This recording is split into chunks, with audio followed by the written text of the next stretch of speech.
기도드리겠습니다. 하나님, 사순절 두 번째 날을 맞이하게 하시니 감사를 드립니다. 이 시간을 통하여 더욱 주님을 깊이 알아가게 하여 주시옵소서. 예수님의 고난에 동참하고 우리 안에 예수님의 흔적을 갖게 하여 주시옵소서.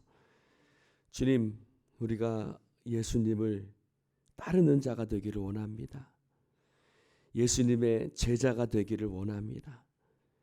주님, 이 사순절을 통하여 우리가 더욱더 주님을 닮아가고 주님을 따르고 주님의 제자가 되어 말씀을 붙들고 사명을 따라가는 주님의 제자들 되어지게 하여 주옵소서.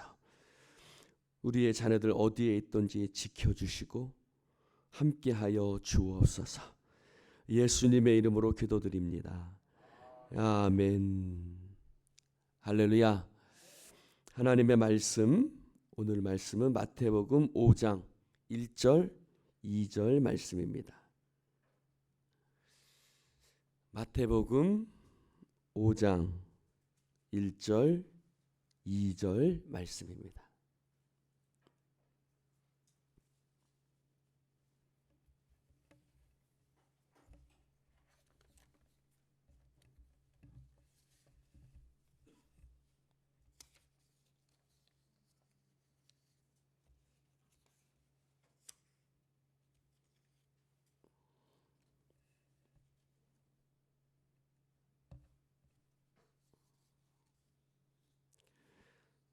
같이 한 목소리로 읽겠습니다. 입을 열어 가르쳐 이르시되 심령이 가난한 자는 복이 있나니 천국이 그들의 것임이요. 아멘. 한 번 더 읽겠습니다. 입을 열어 가르쳐 이르시되 심령이 가난한 자는 복이 있나니 천국이 그들의 것임이요. 아멘. 할렐루야. 여러분이 어느 집에 초대를 받아서 간다고 생각해 봅시다. 그런데 그 집이 부잣집입니다. 그 집이 부잣집이면 벌써 대문부터 다르겠지요. 화려한 대문이고 또 그 집에 들어가면 연못이 있어서 연못에 잉어도 키우고 또 그 집에 들어가 보면 어떻겠습니까? 뭐 TV, 뭐 여러 가지 가전제품, 뭐 없는 것이 없을 것이고 가구도 이곳저곳에 없는 것이 없을 정도로 굉장히 많은 것들이 있을 것입니다. 반대로 여러분들이 초대를 받아서 간 집이 가난한 집이라고 한번 생각해 봅시다. 가난한 집이라고 한다면 어떻겠습니까? 있는 것이 별로 있겠습니까? 없겠습니까? 별로 없겠지요. 마당도 없을 것이고 집 안에 들어가도 있는 것들이 별 볼 일 없을 것입니다. 그렇습니다. 부잣집과 가난한 집의 차이가 그렇습니다. 그렇다면 여러분들의 심령 속에 들어간다면 어떨까요? 여러분들의 심령 안에, 우리의 심령 안에 예수님이 들어오신다면 우리의 심령은 부잣집일까요? 가난한 집일까요?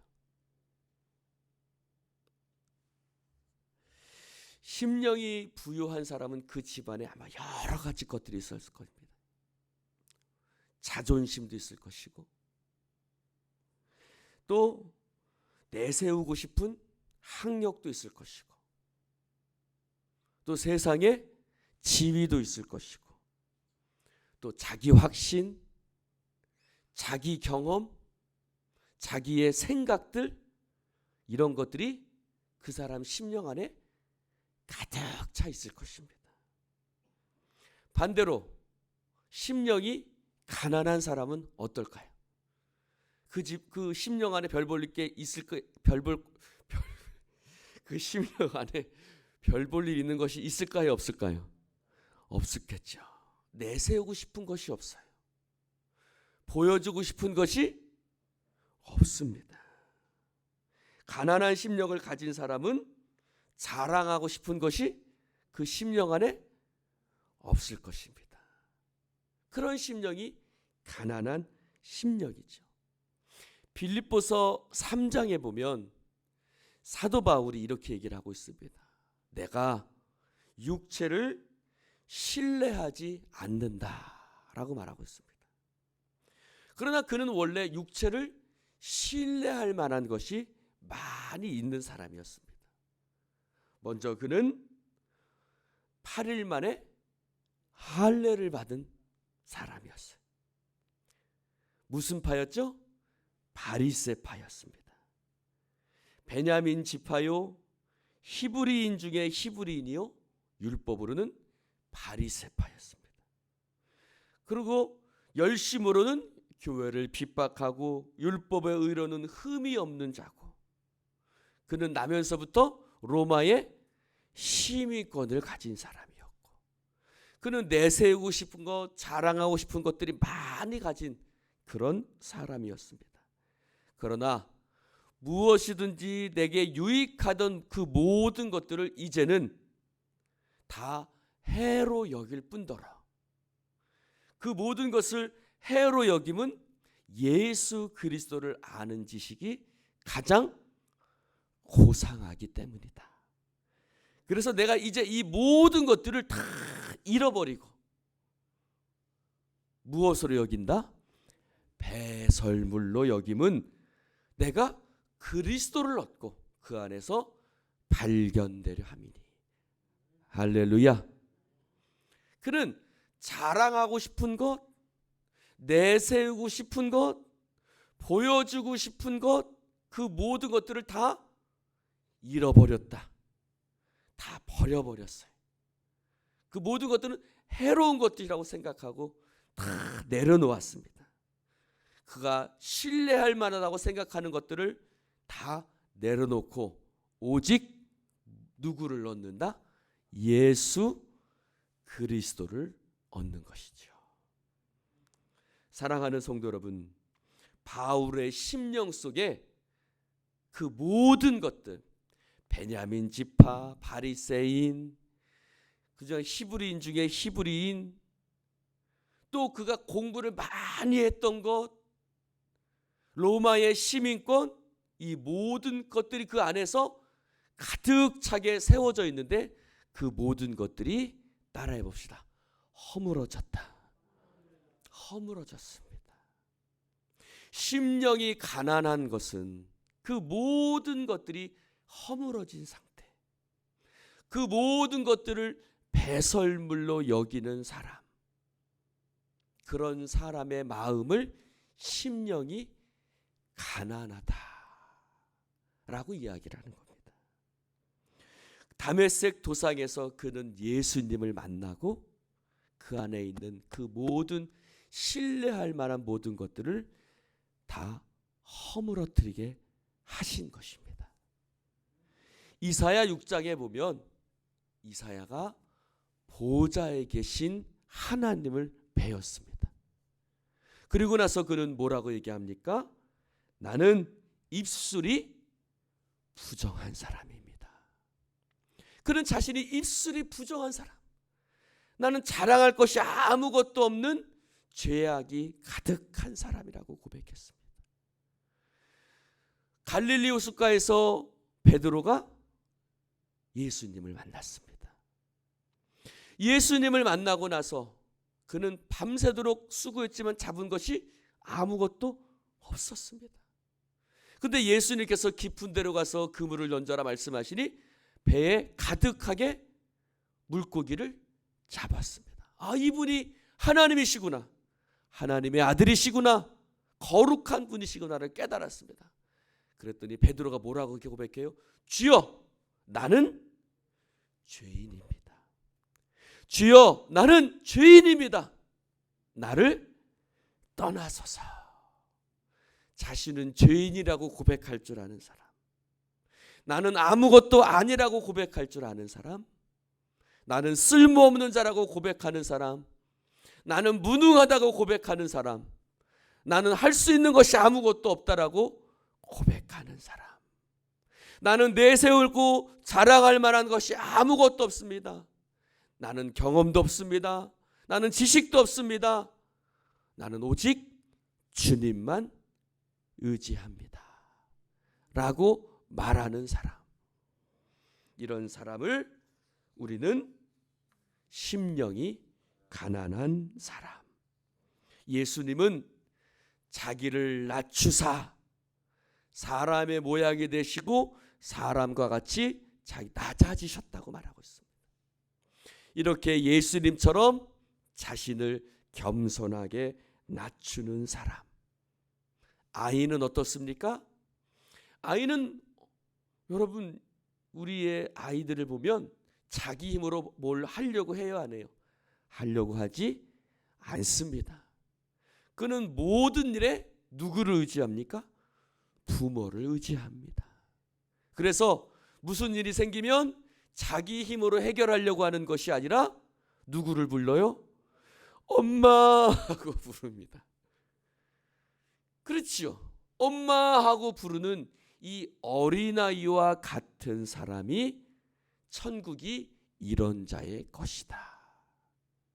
모든 것을 주님께 절대적으로 의존하는 사람. 예수님만 절대적으로 의지하는 사람. 자기 자신을 의지하지 않습니다. 왜냐하면 내 안에 가진 것이 없기 때문입니다. 내 안에 신뢰할 만한 것이 없기 때문입니다. 그래서 심령이 가난한 사람은 절대적으로 주님만 의지합니다. 무슨 일을 만나든지 예수 의지합니다. 그래서 어떻게 하지요? 예수님도 습관적으로 하나님 앞에 무릎 꿇고 기도하셨습니다. 하나님의 아들이 습관적으로 주님 하나님 아버지 앞에 무릎 꿇고 기도합니다.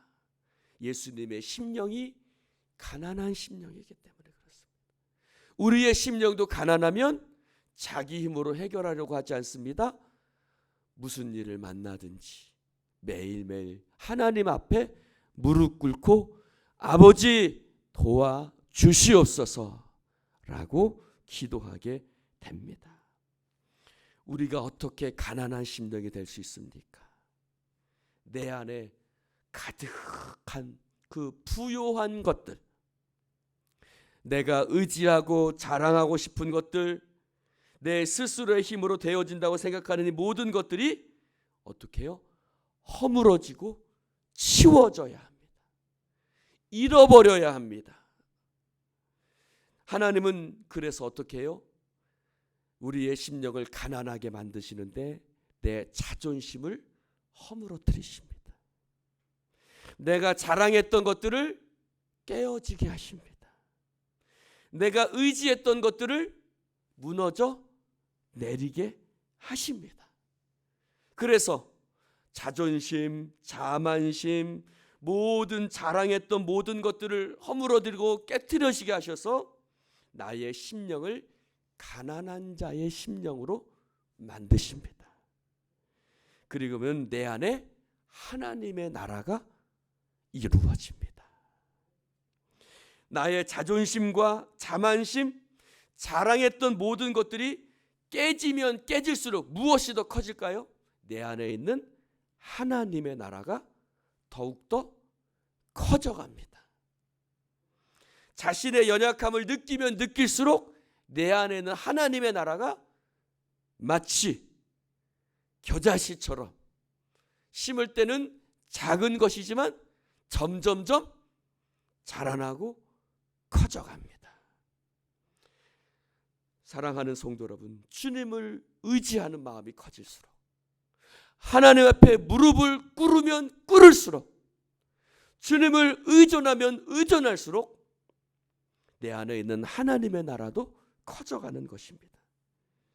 결국 심령이 가난해지는 것은 내 의지대로 되어지는 것도 아니고 내 노력으로 되어지는 것이 아니라 하나님께서 나를 만지시면, 할렐루야, 하나님께서 나를 어루만지시면, 즉 주님의 터치하심이 있을 때 내 안에 심령이 가난한 자가 되는 것입니다.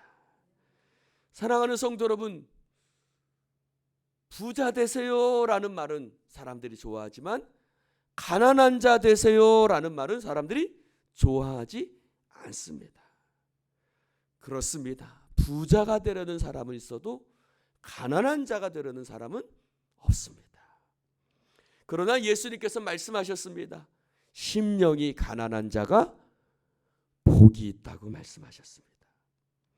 지금 이 시대에 가난한 심령을 갖는 것, 그것은 인기가 없을지 모릅니다. 그러나 하나님은 심령이 가난한 자를 기뻐하시는 줄로 믿습니다. 그러므로 우리는 우리의 심령이 가난한 자가 될 수 있도록 기도해야 합니다. 내 자신을 하나님 앞에서 돌아봐야 합니다. 내가 육체를 신뢰하고 있는지 하나님을 신뢰하고 있는지. 철저하게 주님만 의지하는 하나님 백성 되시기를 주님의 이름으로 축원을 드립니다. 심령이 가난한 자 되기를 주님의 이름으로 축원을 드립니다. 기도합니다. 하나님 아버지, 내 안에 있는 것들을 허물어 주시옵소서. 내 안에 참된 하나님의 나라가 이루어지게 하여 주시옵소서. 세상에 자랑하던 모든 것들을 바울처럼 배설물로 여기고 나의 연약함과 무능함이 주님 안에서 자랑이 되어지게 하여 주시옵소서. 그래서 주님 앞에 무릎 꿇고 오직 주님만 의지하는 자가 되어지게 하여 주시옵소서. 이 사순절 기간을 통해서 우리의 심령이 가난해짐으로 말미암아 참으로 복된 자, 하나님의 나라를 소유하는 자가 되어지게 하여 주시옵소서. 예수님의 이름으로 기도드리옵나이다. 아멘, 아멘.